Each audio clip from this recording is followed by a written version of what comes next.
কল্পনা করুন এমন এক পৃথিবীর কথা যেখানে কোটি কোটি মানুষের শরীরে বইবে এক কুখ্যাত অপরাধীর রক্ত। কোনো সায়েন্স ফিকশন মুভি নয়, বরং বাস্তব জীবনের এক অন্ধকারাচ্ছন্ন অধ্যায়ের পর্দা উন্মোচিত হয়েছে সম্প্রতি। পর্দার আড়ালে থাকা যিনি বিশ্ব রাজনীতি আর ক্ষমতার নাটাই নাড়তেন, তার মনের গহীনে লুকিয়েছিল মানবজাতিকে বদলে দেওয়ার এক চূড়ান্ত উন্মাদনা। সেই উন্মাদনার কথা শুনে খোদ তার নিজের আইনজীবীর কপালে ফুটে উঠেছিল আতঙ্কের ভাঁজ।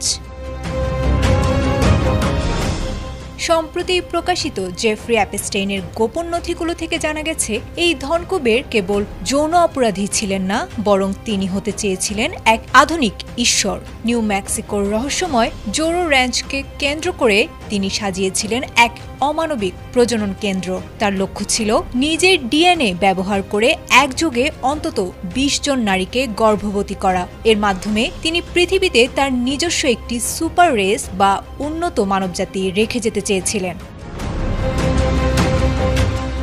বিশেষজ্ঞরা একে দেখেছেন ১৯৩০-এর দশকের নাৎসি আমলের বিতর্কিত ইউজেনিক্স বা সুপ্রজনন বিদ্যার এক আধুনিক ও ভয়ঙ্কর সংস্করণ হিসেবে। নিজের এই বিকৃত স্বপ্ন পূরণে অ্যাপস্টেইন পানির মতো অর্থ ঢেলেছিলেন বিজ্ঞানের পেছনে। হার্ভার্ড বিশ্ববিদ্যালয়ের বিবর্তনগত গতিবিদ্যা কর্মসূচিতে প্রায় $৬৫ লাখ অনুদান থেকে শুরু করে ট্রান্সহিউম্যানিস্ট অ্যাসোসিয়েশনে বড় অঙ্কের দান, সবই ছিল তার নিজস্ব জেনেটিক সাম্রাজ্য গড়ার নীল নকশা। অ্যাপস্টেইনের আইনজীবী অ্যালান ডারশোভিটস এই পরিকল্পনাকে ন্যাক্কারজনক বলে অভিহিত করেছেন। তার মতে, বিজ্ঞানের অগ্রগতির দোহাই দিয়ে অ্যাপস্টেইন আসলে এক ভয়ঙ্কর সামাজিক প্রকৌশল চালাতে চেয়েছিলেন। যে র্যাঞ্চে একসময় অসহায় নারীদের আর্তনাদ শোনা যেত, সেখানেই তিনি গড়তে চেয়েছিলেন তার পরবর্তী প্রজন্মের বংশবৃদ্ধি কেন্দ্র।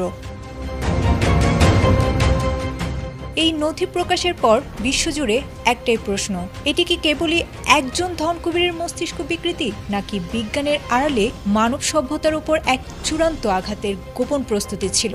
উত্তর যাই হোক, অ্যাপস্টেইনের এই সুপার রেস তৈরির স্বপ্ন আধুনিক ইতিহাসে চিহ্নিত হয়ে থাকবে এক কালো অধ্যায় হিসেবে।